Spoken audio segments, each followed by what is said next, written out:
One person armed with the gospel of peace can change the world. Telemachus did. Who was Telemachus? He was a monk who lived in the 5th century, and his story is a story of courage. He felt God saying to him, "Go to Rome." He was in a cloistered monastery, but he put his possessions in a sack and set out for Rome.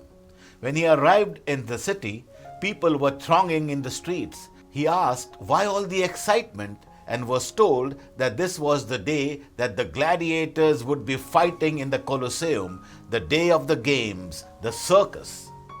He thought to himself, 4 centuries after Christ, and they are still killing each other for enjoyment. He ran to the Colosseum and heard the gladiators saying, "Hail to Caesar, we die for Caesar." And he thought, this isn't right. He jumped over the railing and went into the middle of the field, got between the 2 gladiators and tried to stop them. The crowd became enraged and stoned the peacemaker to death.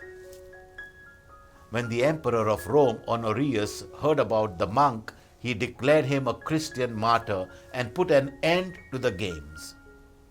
Legend has it that the very last gladiatorial game was the one in which Telemachus died. Jesus said, "Have salt in yourselves. Be at peace with each other." Sometimes it seems we have gladiatorial games going on inside the church, inside our homes, at work. And the games have been going on for as long as we can remember. Who will be a Telemachus? Who will be the monk who jumps into the arena, sacrifices himself, and brings peace? Peace can be made, but it sometimes comes at a very heavy price. My question to you is, why are we so often at odds with one another? Why don't we have peace in our lives?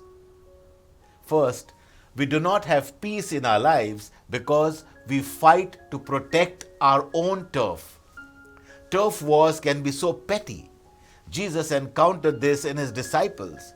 One day, as they are walking around the area of Capernaum, John, the disciple whom Jesus loved, comes up to his master and gives a report.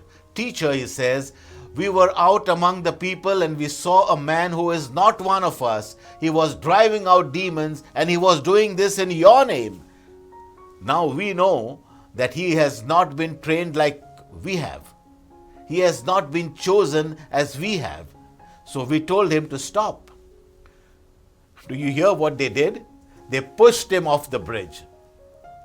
It is obvious that the disciples expected to be congratulated. Good for you, they expected. After all, we can't get this kingdom of God business out of hand. How little they understood where Jesus' teachings would soon take them. They were the chosen people, the Jews, but soon the doors of Judaism would open to the world.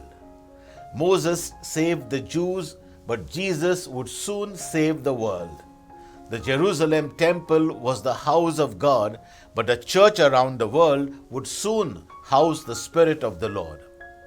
Israel was God's nation, but those borders would soon be gone and a new holy nation without borders would be established. History would soon replace the priest in the Holy of Holies with the priesthood of all believers. The disciples wanted to protect their turf, maintain control, but Jesus had a better way. They were to be the facilitators, not the manipulators of the new kingdom. If others come along with gifts and talents, do not hinder them.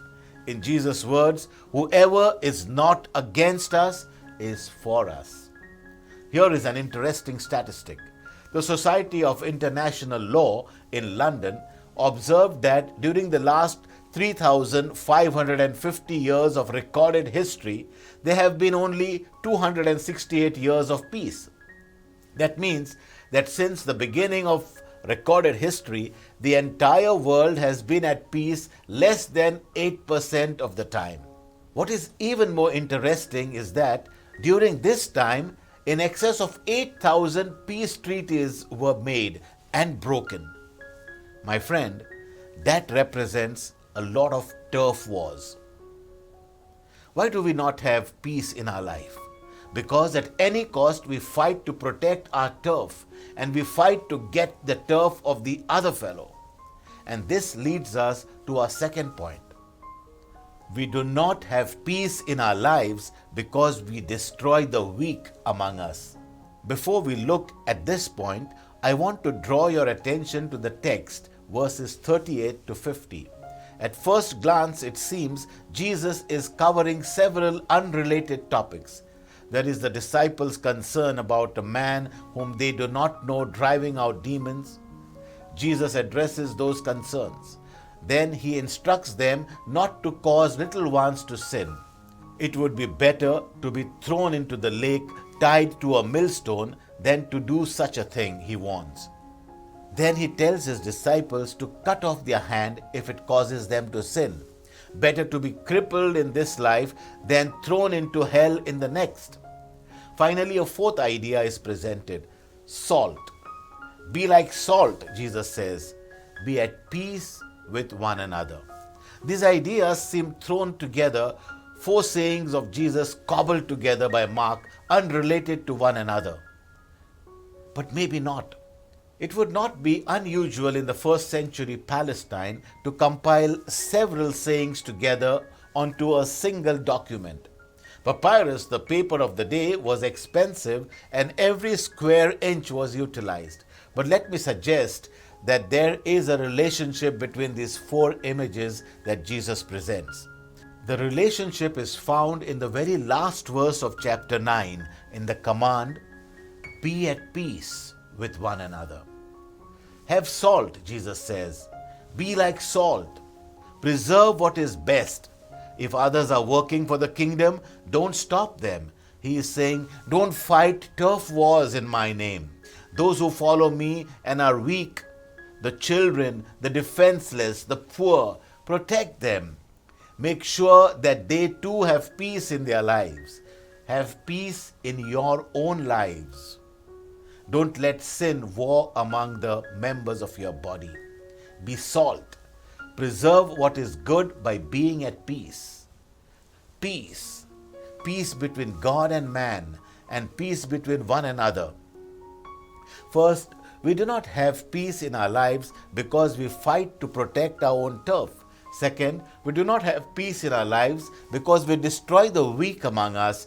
And third, we do not have peace in our lives because we will not let go of that which destroys us. How do you think you are doing in the area of sin? Are you doing what Jesus suggested? That is, are you getting rid of those things which bring sin into your life? Think about that for a moment. If your hand causes you to sin, cut it off. It is better for you to enter life maimed than with two hands to go into hell where the fire never goes out. And if your foot causes you to sin, cut it off. It is better for you to enter life crippled than to have 2 feet and be thrown into hell. And if your eye causes you to sin, pluck it out. It is better for you to enter the kingdom of God with one eye than to have 2 eyes and be thrown into hell, where worm does not die and the fire is not quenched. Now, what in heaven does this mean? It means this: drastic sin calls for drastic measures. We should be so intent on eradicating sin that we will cut out, remove, do away with any stumbling block. If you cannot control your addiction to pornography, cut off your internet connection. If you cannot control your spending habits, cut up your credit cards. If you cannot live a chaste life, end the relationship. If you cannot control your drinking, buy no more booze and run no more with those friends who are corrupting you. Bad company corrupts good morals. Cut it off. Shut it down. Turn it off. Say goodbye. Sin is radical and it must be dealt with in radical ways. You see, we must be at peace with one another. We must try to bring peace into the lives of others, and we must be at peace with God. Have salt in yourselves, Jesus said. Have salt.